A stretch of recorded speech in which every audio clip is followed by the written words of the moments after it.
Drop that ass deep down low, deep down low, deep down low, deep down low, deep down low, deep down low, deep down low. What's up, guys? Steve from Warrior Planet Tanks. It is Sunday, April 22nd, 2018. Happy Earth Day to everybody. And we're going to do a quick update on the Pantanal project that we started a few months ago. And basically what you guys are looking at right now is a magnolia flower slash seed pod.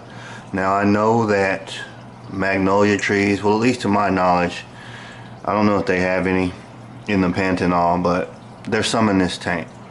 And I'm showing you it because it is Earth Day. And yes, I do want to give an update on the progress of this tank, which I'm currently really pleased with, but at the same time I kind of wanted to use this as an opportunity to segue into how I feel about nature pertaining to the aquarium hobby and the whole aspect of a natural quote-unquote tank. I'm not going to go on camera today. This is really going to be a quick one, as I really don't have a lot of battery left in the camera. I didn't have an opportunity to charge because we've been out with power since 8 this morning. Power came back on here around 4:30, 5 o'clock Eastern time. So this is going to be a quick and dirty update. But this pod, there's 2 of them in here. It came in with one of the botanical packs that I got in the mail, and I figured I would use them. I need the biofilm. The Corys like it, the dwarf Corys like it, and the pleco that I have in here likes it as well. And I was looking at it and I was gonna take it out before filming, and no was the immediate thought, because it's not natural.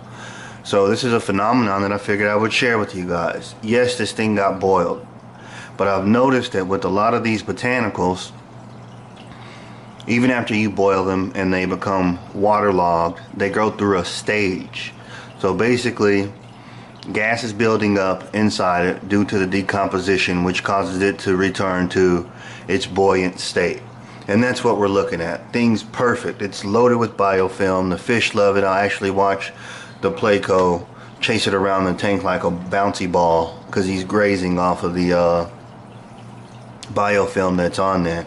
And I'm fighting all urges to take it out because I have some baby shrimp upstairs that would absolutely decimate that thing. So moving on, I'm going to zoom out of there slowly and let you guys get a view as this thing starts to come into view of what we have. And I briefly showed it last night on live stream. I'm really pleased with the way it's coming out. Tiger lotus is growing in quite nicely. It's, like I said, it was an accident. I did intend to put a Nymphaea species in here, but it wasn't going to be a tiger lotus. I forgot it was in here when I did the makeover. You can watch the first video that's in the Pantanal folder and you'll see all the plants that were in here. This was one of my immersion tanks that I use for plants that I'm going to give to people that they get from me. And I turned it into this project. I have other sources that I can use for immersion. So the tiger lotus, once again, is doing great, and I'm just looking at it and it's changing, and that's exactly what I wanted it to do. I haven't really been in here quote unquote doing maintenance. So we talk about nature, and you know, I take the good, the bad, and the ugly. So I'm looking at some of these swords, and at first I thought that my Blairy was needing some food, but no, it's growing like a sword would grow.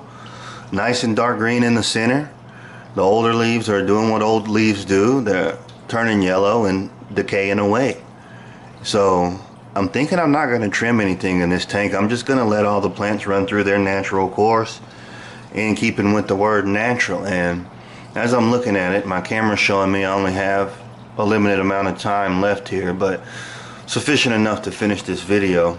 And I'm looking at the leaf litter. So we're done with the botanicals. I've achieved the color of the stain that I want, and we're going to stick with what we have. From now on, it'll just be a refresher based on water changes to maintain this color that we're currently looking at right now. All the plants have grown in quite nicely, and the fish look really, really good. To say I put this thing up, I don't remember if it was March or February, one of those months. It's looking great. Plants have grown in really good. You guys watch me pop them in, so there's no Hollywood hijinks going on here. Bad boy's just been growing. I'm running it at 79 to 80, depending on if it's cold outside or not. This is one of the only tanks that I did heat. Nobody else has a heater on it, or did at the time. This one's had a heater on it the whole time it's been up. Fish are doing great. Haven't lost a single fish out of here. And I was talking last night with a few of you guys on live stream in the fish fam who support me, which I thank you for that. You know who you are. And I've decided I'm going to go ahead and throw some Bunocephalus in here, some banjo catfish, and that'll be it. This one's borderline, even for me, this one's borderline overstocked, and I do like to run a heavier fish load. But I removed 8 out of 9 of the Buenos Aires tetras, which gives me room to add the banjo catfish that I intend to add.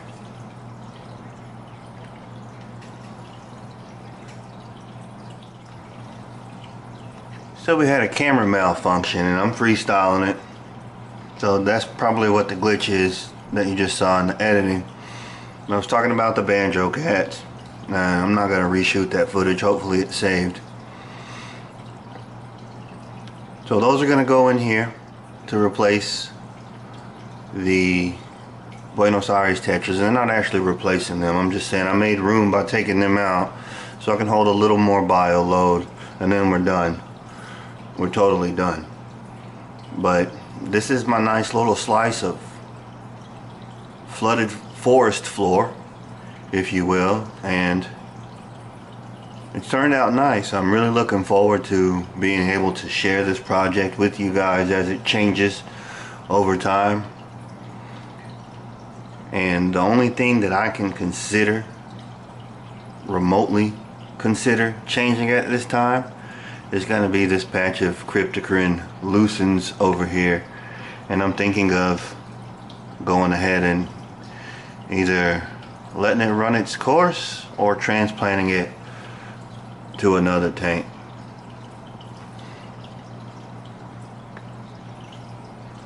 Just real quick, figured this would be a fitting day to do a Earth Day special. Show you guys some of the progress, some of the newer botanicals that I've added. This is it. Like I said before, when I add them, I don't arrange them. I just drop them in. Trees don't have fingers. I let gravity do the work. I let the water put the leaves where they're gonna go, and where they end up is where they end up. And the same thing goes for the pods and everything else. The only thing that I placed in here was the hardscape. That's it. And that's because I had to. Maybe when I get a bigger place, I can do a bigger one and just throw wood in there and see what happens. That'll be kind of cool. But I'm really liking this new direction that I'm going down, doing this natural aspect of aquariums. I've kept black water before, but I've never went off the deep end like this and tried to recreate that. And I kind of alluded to that last night, if you were able to catch last night's stream, that's the dragon I've been chasing. I've been chasing this dragon for a long time. Basically going outside, soaking it in, and then trying to emulate that. in a living work of art and really emulating it in the sense of the impartiality of nature and how it's been able to organize itself into the work of art that it is. And it took a long time to do it. I mean, we're talking millions of years, so I don't think I'm going to figure it out in my lifetime, but I'm going to definitely try to get as close as possible. So with that, I'll give you something to marinate on today on Earth Day. You know, I really don't follow trends, but whatevs. You know, figured it'd be kind of cool to use it to segue into this update video. You know, recycle, pick up cans, throw trash in the trash can, all that good stuff. You know, and speaking of energy, you know, sitting in the house without lights for, I don't know, however long it was, from 8 o'clock in the morning till 4 o'clock in the afternoon, it really gave me a chance to think about how dependent we are on technology. Just sitting in here without being able to turn on the TV, turn on the radio, do anything, I felt completely dependent. I don't like that feeling. You know, I'm not gonna go crazy and say I'm going off the grid and live in the woods and start raising chickens and you know, no. I mean, I like the internet, I like Wi-Fi, it's pretty nice. I like air conditioner too. But it gave me a pause to think for a little while on how dependent we've become. And you know, God forbid if something were to happen, 1984, what would we do? You know, what would we do? And I'm looking at these guys and they don't know, well, at least to my knowledge, they don't know they're in a glass box. And they're doing what they've always known to do. So, just something to marinate on. I ain't trying to get philosophical. I still gotta make dinner and salvage some of my day, some of the activities, not to mention upload this video, but marinate on that. Leave some comments. Let me know how you guys feel about that. This is Steve from Warrior Planet Tanks. Thank you guys for watching. Happy Earth Day. And I'll see you when I see you. I'm out. Drop that ass deep down low.